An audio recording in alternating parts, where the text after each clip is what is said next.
My name is Lamar Brown. I'm the founder and president of the Swaliga Foundation. We are an arts organization based in Washington, D.C. that uses arts programming to help reach at-risk youth and help them be more successful. When the children are coming in now at 3 years old with the grade I'm teaching with, a lot of them have no idea what books are. They have no idea what words are. They've never seen a book. They don't really know how to open a book or hold a book, versus working with the students that I work with who are about 4 and 5 in Georgetown. A lot of them are familiar with books. They read at home, their parents read to them, their older siblings read to them, so they understand print concepts, versus the children that are in this area, from my experience, they're not familiar with that. I'm Dr. King, I had a drink. I'm Dr. King, I had a drink. Say it loud. I'm black and I'm proud. Say it loud. I'm black and I'm proud. I think teaching in general, you have to, I always say that teacher plus parent plus child equals success. So if the parent is not involved in the child's education, it makes it a little bit harder for the teacher, because the teacher is doing all of the work every day. But then when the student goes home and they're not getting that reinforcement from their parents, they come back to school as if they never knew anything to begin with. So it's kind of like a vicious cycle over and over every single day. And heaven forbid if it's like a Christmas break or Thanksgiving break and the student is out for a long period of time, when they come back, it's kind of like starting from day one. So that would probably be the hardest part for me in teaching, is getting the parents to be involved in the students' education.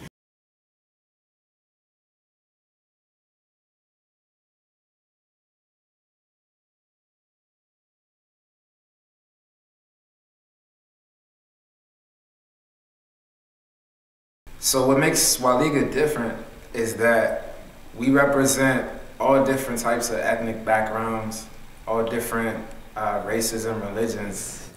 Swaliga is Lamont, Swaliga is Kanan, Swaliga is Rhea over here, Taylor, you. Swaliga is anyone that is just a good person, honest, has the drive and puts the work ethic to make it happen. To me, Swaliga is passion, man. If you love music, if you love anything involved with the arts, then you Swaliga. Swaliga is anything that you make it out to be, whether it's dance, whether it's music, whether it's film, whatever your interest is. Swaliga just really is that outlet that allows people to express themselves in any way that they want. My name is Edwin ICM, you know, as everybody knows it, from WB, aka Woodbridge, Virginia, and I'm Swaliga. I'm Brianna. I am from Richmond, Virginia. I'm 16 years old, and I'm a gymnast, and I'm Swaliga. One of the reasons that Swaliga is so important to me is because I had a friend that I used to do music with when we were younger, who's unfortunately incarcerated today for a considerable amount of time. And I just know what type of impact that an organization like this would have had if we were exposed to it when we were younger.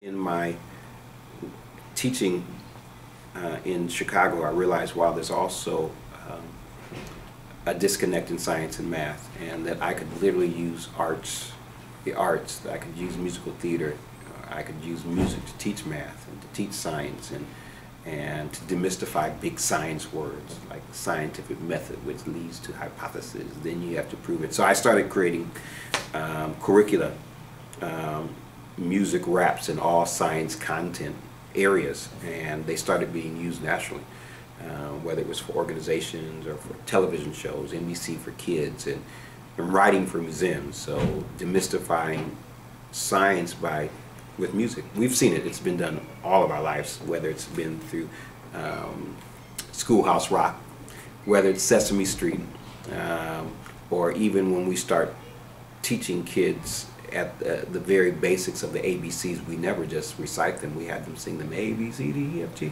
So that pedagogy, what I like to call it, has been utilized forever. There's nothing new about it. We just need to realize how powerful it is, and we continue to do that. And so it's been important for me to, every organization that I've worked with, to continue that sense of adding music and arts to teach. Our focus is on the arts. We're here in Washington, D.C., where there's so much talent. These kids live and breathe music every day and other art forms. So what we're able to do, because we do creative things, we're able to blend our creativity and our artistic ability with the things that they need to know for them to be successful. So not only leadership skills, teamwork building, but also science and math, and the things that they're learning in school every day. We're able to combine these with music and poetry and song and other things that already grab their attention and pull them in, but it just delivers it to them a different way. Educators, especially coming out of school, need to understand the power of the arts, understanding that we can't teach in silos, we can't teach just math and science, but there has to be a seamless arts connection. It's whether it's visual arts to Escher, who's a science or math genius, but seeing the connections of geometric shapes of triangles and quadrilaterals, pentagons, hexagons, heptagon, octagon, nonagons, putting those into raps and getting kids to understand the connections of math, of looking at the angles, or even in movement, that a dancer looking at right angles and obtuse angles. And for them to understand when you're teaching dance, you're really teaching angles. One of the solutions in order to have our African American students be where they should be or up to par with other races and other cultures from other backgrounds is, one, the focus is a lot on literacy, as I spoke before, and then also having programs that kind of get parents involved in their students' education, and also educating our students about college. In the morning time, I always, my children do an academic creed for integrity, a declaration for integrity, and in that integrity it says that they're going to college. So even telling our children at a 3-year-old level, them understanding what college is and that that's somewhere that they need to go. It's not an option. A lot of students that come from low socioeconomic backgrounds, they don't know anybody who's been to college. They've never been on a college campus. Their parents, don't have a college degree, their aunts and their uncles, so they don't have anybody in their family or someone that they can see, that they can relate to, that's been to college. So I think that starting at an early age, prepping our students for college, getting them the understanding of college, letting them know what college is, even taking them on a field trips to college campuses will help better prepare them mentally for the real world. Get that education, man. I dropped out of college and I wish I would have never did it. You know what I'm saying? So, because just to have something to fall back on, just that, but, if and when I ever go back, at least I know what I would go for. You know what I'm saying? You know what I mean? Like, I went to college because I was soul surgeon. So I wouldn't take back in hindsight, I wouldn't take back the fact that I did drop out. But I mean, I wish I had went ahead and just, figured out a way to do both, maybe, I think people need to realize what their strengths and weaknesses are, and just kind of, push your strengths and understand your weaknesses. But I think that, opportunities for people to be able to talk to or have a place to go to kind of get the knowledge is needed. I definitely feel like, those things that help people figure things out a whole lot faster. Our ultimate goal with the Swaliga Foundation is to raise the graduation rate in DC, not only DC, but in inner cities all around the world. And we're able to do that by relating to these kids through the arts. Do you like to draw too? You like to draw stuff? I like to draw and cut things out. And what do you draw usually? Like things like men, spiders, houses, and bees and butterflies and stuff.